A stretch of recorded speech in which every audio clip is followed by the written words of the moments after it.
Hello everyone, आप सबका take Laddu जी channel में बहुत बहुत स्वागत है। आज हम अपनी इस वीडियो के अंदर बात करने वाले हैं कि जब हम पासपोर्ट के लिए अप्लाई करते हैं तो हमें अपने साथ कौन कौन से डॉक्यूमेंट्स लेकर जाने चाहिए पासपोर्ट वेरिफिकेशन के दिन पे।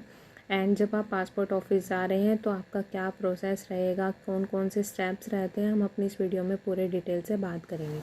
तो सबसे पहले मैं बता देती हूँ कि जो आपको डॉक्यूमेंट्स लेकर जाने हैं, एक तो एप्लीकेशन लेटर वो लेटर होता है कि जब आप पासपोर्ट अप्लाई करते हैं तो उसमें जो आपका पूरी इन्फॉर्मेशन रहेगी उसके बाद आप उसका प्रिंट आउट निकाल सकते हैं, या आप ई मित्रा के पास जाकर उनको बोल सकते हैं अगर आपने उनसे अप्लाई करवाया है तो। अदरवाइज़ आप पासपोर्ट ऑफिस की वेबसाइट पर जाएंगे एंड लॉगिन करेंगे, तब आपके पास में वहाँ पे ऑप्शन आएगा प्रिंट आउट का, तो आप वहाँ से भी प्रिंट आउट निकाल सकते हैं। उसके बाद दूसरी चीज़ जो आपको लेकर जानी होती है वो लेकर जाना होता है प्रूफ ऑफ प्रेजेंट एड्रेस। आप प्रेजेंट एड्रेस के लिए अपना प्रूफ लेकर जाएंगे तो जो होता है उसके लिए आपको क्या लेकर जाना होता है, अपना आधार कार्ड, या फिर आप अपना आधार कार्ड लेकर जा सकते हैं, या फिर आप अपना वोटर आईडी कार्ड या रनिंग बैंक पासबुक लेकर जा सकते हैं, या फिर वोटर बिल लेकर जा सकते हैं, टेलीफोन बिल लेकर जा सकते हैं, इलेक्ट्रिसिटी बिल लेकर जा सकते हैं, या फिर रेंट एग्रीमेंट लेकर जा सकते हैं, या फिर photo passbook of running bank account की फ़ोटो पासबुक भी लेकर जा सकते हैं। बट जो अगर मैं आपको स्पेसिफिक रनिंग बैंक पासबुक लेकर जा रहे हैं तो इसमें आपने वन मंथ के अंदर अंदर कभी भी एंट्री की हुई होनी चाहिए। तो ये जो एड्रेस प्रूफ है ये आपका राइट होना चाहिए। जैसे कि अगर कई बार क्या होता है कि हम अपना प्रूफ ऑफ प्रेजेंट एड्रेस जो होता है हम अपने घर का देते हैं और हम जॉब कहीं बाहर कर रहे हैं, जैसे कि हम गुड़गांव या दिल्ली में जॉब कर रहे हैं और हमारा जो रेजिडेंस है वो हमारा हरियाणा में कोई गांव में है या कहीं पे भी है, या राजस्थान में कहीं पे भी अगर आपका है रेजिडेंस, बट आप अपना जो पासपोर्ट है वो आप अपने परमानेंट एड्रेस पर बनवाना चाह रहे हैं, तो वो आपसे क्वेश्चन भी पूछेंगे तो आपने यही बोलना है कि हम वहीं रहते हैं हमारे परमानेंट एड्रेस पे। तो ये चीज़ का ध्यान रखें। एंड दूसरी चीज़ जो आपको प्रूफ ऑफ प्रेजेंट एड्रेस में वैसे जो मेन है वो आप अपना रनिंग बैंक पासबुक या फिर आधार कार्ड, इनमें से कोई एक लेकर जाएं। अगर इनमें कोई कमी है या कुछ दिक्कत है तो आप इनमें से कुछ भी लेकर जा सकते हैं।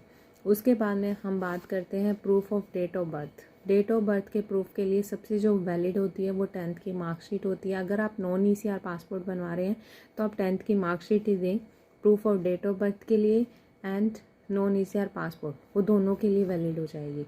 तो सिर्फ नॉन ECR पासपोर्ट में अगर आप आधार कार्ड और अपनी 10th की मार्कशीट ये दे देंगे तो सफिशेंट है, और अगर आप ECR बनवा रहे हैं तो आप अपना आधार कार्ड दें और बन जाएगा, कोई दिक्कत नहीं है।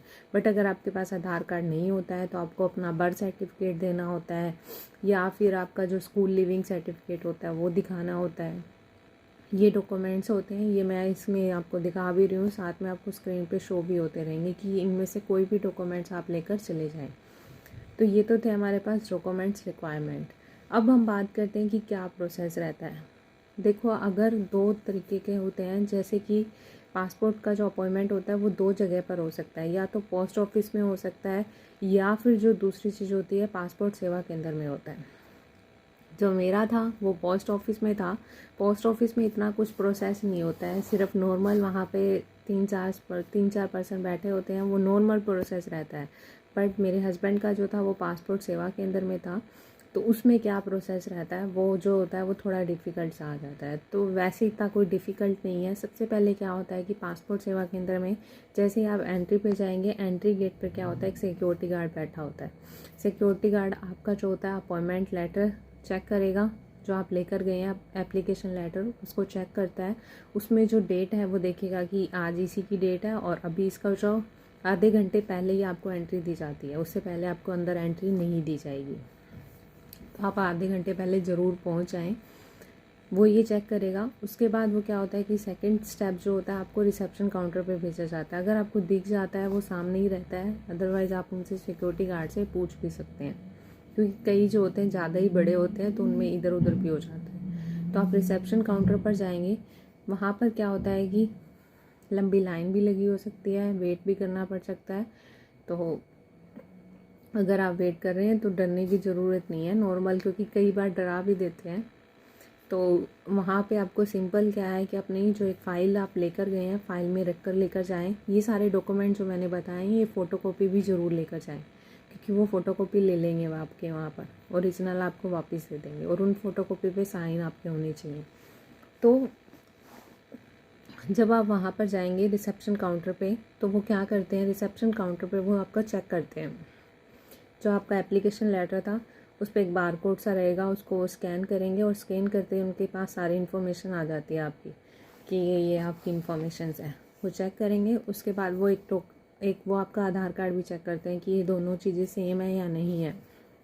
अगर सेम होती है उसके बाद वो आपका टोकन नंबर जनरेट कर देंगे, और टोकन नंबर जनरेट करके आपको एक वेटिंग हॉल होता है, उसमें जाके बैठना होता है। वेटिंग हॉल में जब आप जाकर बैठेंगे तो वहाँ पर क्या होता है, जो वेटिंग हॉल होता है उसमें क्या होगा कि एक बड़ी सी स्क्रीन लगी होती है। यहाँ पे हमारे तीन काउंटर्स पे हमें जाना होता है, ABC, और ABC में भी A1 A2 A3 करके काउंटर होते हैं। B1 में B1 B2 करके, एंड C में C एक ही होता है वैसे तो। कईयों में जो ज़्यादा ये होते हैं बड़े, उनमें C1 C2 भी होता है। तो अब क्या होगा, सबसे पहले जो ये बड़ी सी स्क्रीन होगी उसके ऊपर आपका टोकन नंबर जो आपको दिया गया है, वो आपका टोकन नंबर जनरेट होगा। मतलब आपको दिखेगा कि ये मेरा टोकन नंबर है, ये आएगा स्क्रीन पे, और आपको इस काउंटर पे A2 पे जाना है, A1 पे जाना है, A3 पे जाना है, तो वो दिखा देगा।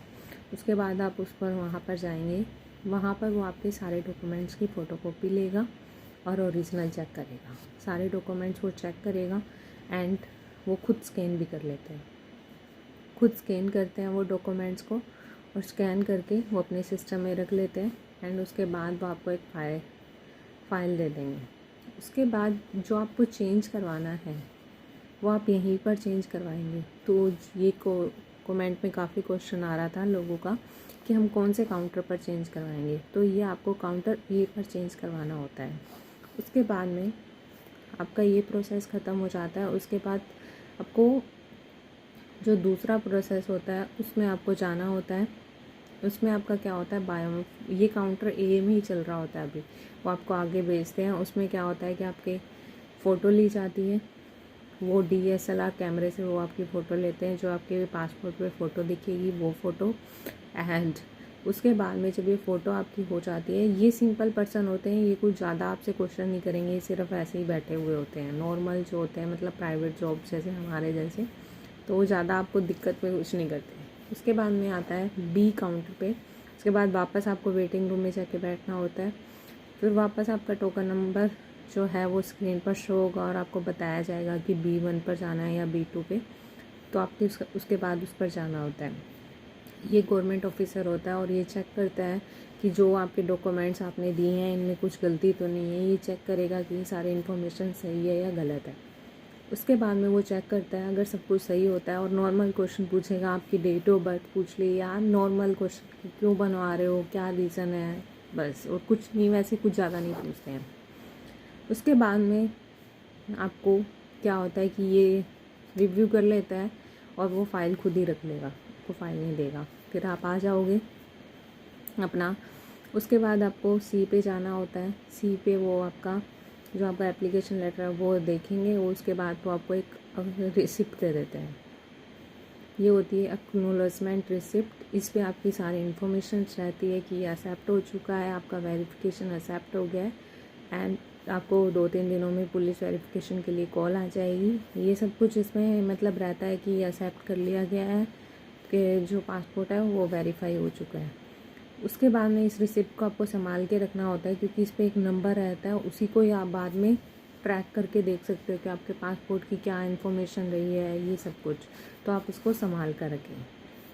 ये प्रोसेस रहता है, इसमें कोई दिक्कत नहीं होती है, बट अप्लाई करते टाइम ध्यान रखें कि अपनी सारी इन्फॉर्मेशन सही भरें, and photocopy and original passport, original document जो है वो अपने लेकर जाएं साथ में। Thank you for watching this video. अगर ये वीडियो थोड़ी बहुत भी हेल्पफुल हो ना, तो प्लीज़ लाइक एंड सब्सक्राइब ज़रूर कर दिया करो, एंड चैनल को शेयर करना ना भूलें। Thank you.